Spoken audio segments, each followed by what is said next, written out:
mabigat na task to para sa Flash Singapore. Ingat.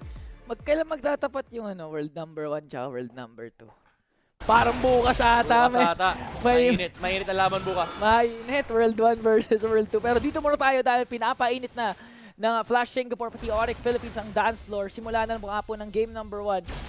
And una so far, nangunguna si Fox yung Flash Singapore talaga. Pero lamang si King Kong dito kasi naka-double leash.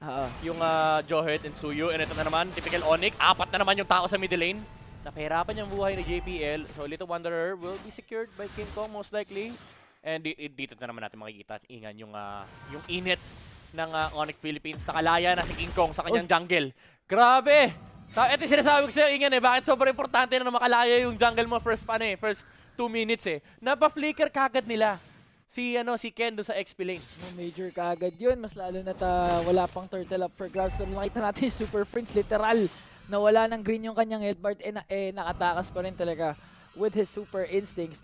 So ngayon na midnight, nakakatawa kasi yung Onyx Philippines tuwing tapos na yung first turtle, regardless kung makuha nila o hindi. Yung mid trio nila nag-iiba, pero teka lang, si Brusco nabigyan nga dito ni JPL, napa-flicker out na rin, pero ligtas pa rin naman. And going back to my point, Ayan na!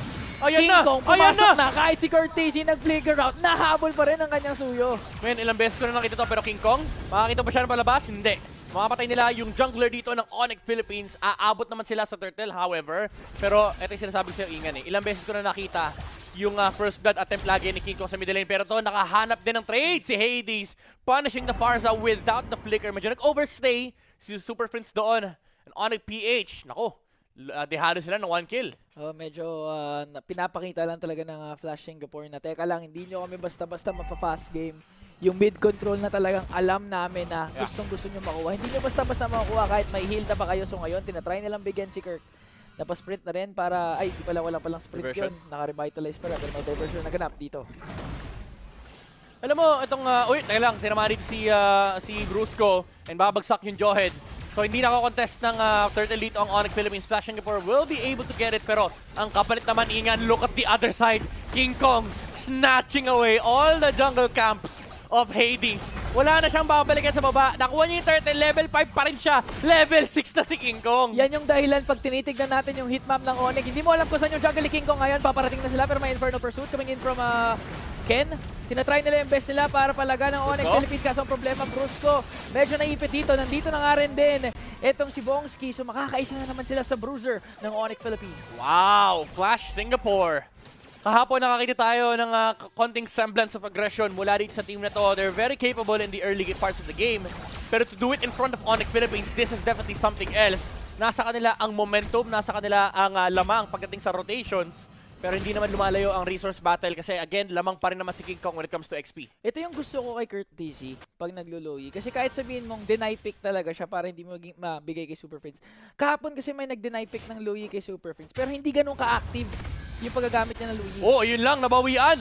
Nakuha yung kill dito onto Hades with a feathered airstrike coming out from Super Friends. Napakagandang layering of spells mula dito sa Onyx Philippines. And ngayon, ito na yung problema, Ingan. Flash SG, sumama na si Kelra, pumupunta na ng middle lane. 5 tao na yung nagpapakita sa middle lane. Okay, this time ay maagang napasama na si Kelra dahil kinakailangan talagang extra firepower coming in from Onyx Philippines. Dahil kahit papaano may kakunatan pa na nararanasan dito ang Flash Singapore. But so far, Onyx Philippines, despite losing the turtle at mas marami pang kills yung Flash, may onti pa silang kalamangan or edge when it comes to the gold. Yeah. Lalo, super important ang ginagawa ng Onyx Philippines ngayon. Hawak nila lagi yung River. So for Flash SG, it gives 2 things for Onyx Philippines na nababawasan yung chance, yung possibility na magkaroon ng aggressive play yung Flash SG sa mga side lanes. So technically, medyo ungankable na si Kelra dito at saka si Kirk. And it also allows faster rotations kapag natapos na mag-clear dito sila Super Prince alongside King Kong. So sila naman yung mas malupit yung access sa mga side lanes. Pero si Brusco dito, nabantayan yung isang side bush yung may turtle. So nabigyan nila yung Johed. That effectively means Flash SG will be able to control this turtle pit. First turtle, na-secure na din ng Flash. Oy! Kelra, may death sonata pa ba dyan? Okay. Wala. Medyo tahimik. Pero maganda si Trigger mo! Kelra! The God in the cold lane! Oh my goodness! Pwede namang i-expect nung Iritel yun ni Bongski, pero iba talaga si Kelra. And umahawal pa rito Flash SG, nagalit sila, naghaharap sila ng away, pero binalik ng Onyx Philippines yung away. Dito kay Hades, napatay na nila yung Joy, pero di pa sila tapos humahabol pa rito. Sila Kirk, and tutumba pa yung Povius Flash SG. Ganun kalaki yung epekto ni Kelra, men. Nakagawa siya ng play sa baba dahil doon ginanahan yung Onyx Philippines sa taas at ngayon nakaisa na naman sila sa Ken. At ito na yung alam natin, going for the mid lane. Wala pang 6 minutes, basag na ang unang mid lane ng Flash Singapore. Ito yung sinasabi ni Mirko parang may 5 Kelra, may 5 King Kong. Oo. Sa side ng Onyx Philippines. Grabe, hindi pinauwi ni Kelra. And sa totoo lang, pwede namang i-expect ni Bongski yun, pero wala ka na magagawa Pagka-flicker niya, binaril-baril siya Ang bilis ng instinct ni Kelra and ganyan talaga ang isang gold standard. Alam niya pagpatay ka. Pag sinabi ni Kelra patay ka, patay ka. Oo, tsaka pag hindi ka niya napatay, pero alam niya makapatay ka dapat, sabihin niya, oy, bug yun. Hindi dapat ganun yun. May mali, may mali. May mali. May nangyaring anomaly. May anomaly. Pero ngayon, natignan natin, with that swing sa gold lane, pati na rin sa top, Onyx Philippines, 3.5k gold lead. May conceal yung Flash Singapore. Sobrang lala ng conceal nila. Nasa harap sila nung Jawhead tsaka nung Farsa. And ayun, wala silang pantakbo ngayon. Pero there's strike, tumaba nga si Ken. Napasobra pa ata ang Flash SG. Ken na naman ang nabigyan dito ng Onyx Philippines with their 5-man rotation. Kirk, halos wala nang pake kahit binibigyan siya, tumatayo lang dun sa bush. Hinarangan yung likod, Ben. Men! Sinara yung exit. Sila na yung exit, sila na yung Kelwar. Kelwar kasi yung exit sa Malaysia ngayon, pero bumabawi ang Flash Singapore. Naku po, mabibigay si Burski pa rin nakapag-flicker out pa. Kirk tsaka si Kelra, pwede bumawi dito, pero mawawala si King Kong tsaka si Super Friends for Onyx. Medyo na pa sobrang lalim si Super Friends to tsaka si King Kong. Hindi pa nila kayang isara ang exit. Wag muna. Hindi pa kaya ang butas, pero Skirk Kito with the Revitalize, sustaining a lot of damage taken from Flash SG. And tutumba na nga yung Hilda. And si Kelra na lang yung nag-defend ng middle lane. This will likely be a successful attempt from Flash SG, and susunod pa yung Pagong. So Onyx Philippines losing some steam, losing some control after the initial failed attempt on the top lane. Wow, this is the first time ata na makikita kung walang turtle na na-secure ang Onyx Philippines in one game, pero may diversion na naganap doon sa baba. Naku po, si Hades pa nga yung tumumba, nakaligtas pa si King Kong, a failed attempt mula dito sa Flash SG. Ayun. Napasobra ata ang kanilang invade dito onto Onyx Philippines. Tutumba ang tatlo. Make that 4 with the flicker out from Super Prince. They only lose 1. Ngayon nila sinara yung exit. Si Super Prince binakuran sa likod ng Farsa. And with that response, Flash Singapore got 3 turtles, but Onyx Philippines, 4 ang kanilang napatay sa clash na iyon. Now transitioning sa pag-agaw ng mga buffs ni Hades. Sabi ng Onyx, sumosobra na kayo Flash Singapore Sabi lang namin good luck.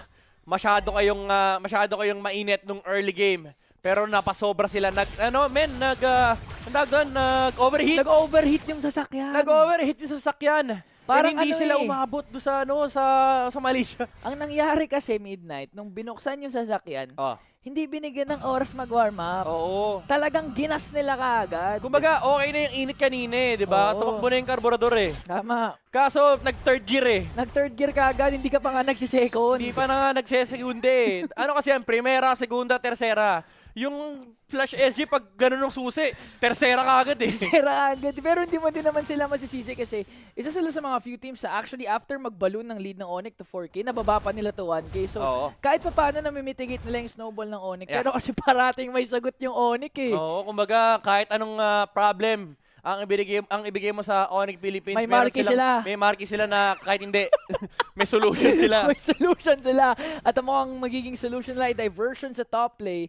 Magiging patient sila. Meron pa silang conceal na pwede gamitin dito. Kung merong magpakita, pwedeng bigyan kaagad ng Flash Singapore. Kaso si Kirk yung pwede nila makasalubong dito. Pwede rin naman si King Kong, pero napakitang harap mula kay Kirk. Talagang yung Onyx Philippines, kakaiba yung kanilang pang-amoy. Lahat ng bush na pwedeng i-check nila, pero hinahabol si Kirk dito. Nakapwesto si King Kong. Yung ambush sa may bandang likuran, tutumba na yung Hilda, pero si Hades napasama yung pwesto. At pati na rin si Bongski. Kailangan tumakbo ng Joy. And si Ken dito nasa harapan nila Super Friends. Flicker out mula dito kay Pobius. Pero nandun yung bala mula kay Kelra with the Death Sonata taking down the remaining members of Flash SG. Hindi naman remaining members, pero yung natitirang tumatakbo mula sa Flash. Isang bala ka lang daw, sabi ni Kelra, pero gusto ko i-commend yung ginawa din ni Brusco kasi ang ganda na pagkasa ni Super Friends ng kanyang, teka lang, JPL Oh, JPL na force ng Glorious Pathway, so good sign na naman for Onyx Philippines. Kung babalikan mo yung nangyari kanina sa Clash, Super Friends hindi pa rin talaga tumitigil Hindi dito. pa tapos. Sinasari. Ngayon lang ako nakakita ng Farsa na ganito maglaro.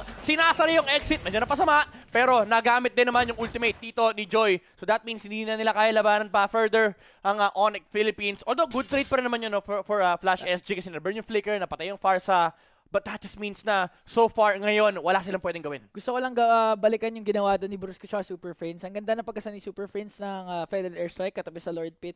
Pero the moment na si Bongski kinasa yung heavy crossbow, papunta kay Super Friends, si Brusco handang-handa ikasa yung ejector Unstoppable Force para protektahan si Friends eh. Kumbaga sabi niya, subukan mong pumasok.